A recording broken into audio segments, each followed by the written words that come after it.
রাষ্ট্রচিন্তার টেবিলে যখন নতুন পথরেখা আঁকা হচ্ছে, তখনই সামনে এলো মেয়াদ ও ক্ষমতার ভারসাম্যের প্রসঙ্গ। একটি মানুষ সর্বোচ্চ 10 বছর দেশের প্রধানমন্ত্রী থাকতে পারবেন, এই প্রস্তাবের প্রতি সম্মতি দিয়েছে বিএনপি।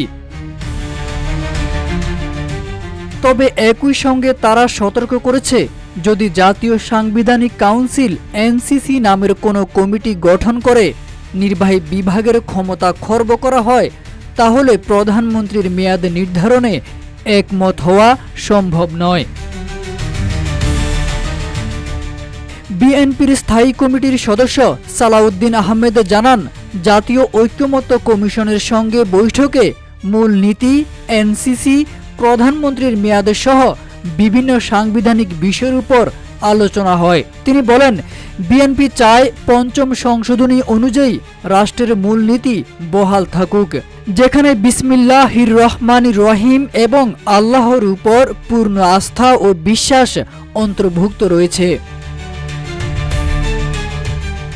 পাশাপাশি বিএনপি সাম্য, মানবিক মর্যাদা, সামাজিক সুবিচার, গণতন্ত্র, ধর্মীয় স্বাধীনতা ও সাম্প্রদায়িক সম্প্রীতি সংবিধানে অন্তর্ভুক্ত করার পক্ষে।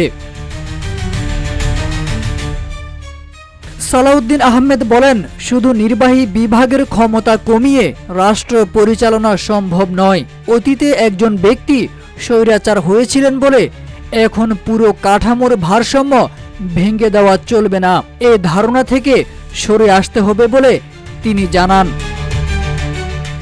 বিএনপির এই সিনিয়র নেতা জানান, সাংবিধানিক প্রতিষ্ঠানগুলোর নিয়োগ প্রক্রিয়া আরও স্বচ্ছ করতে কমিশনকে সুপারিশ দেওয়া হয়েছে, যাতে সার্চ কমিটি কার্যকর ও নিরপেক্ষভাবে কাজ করতে পারে।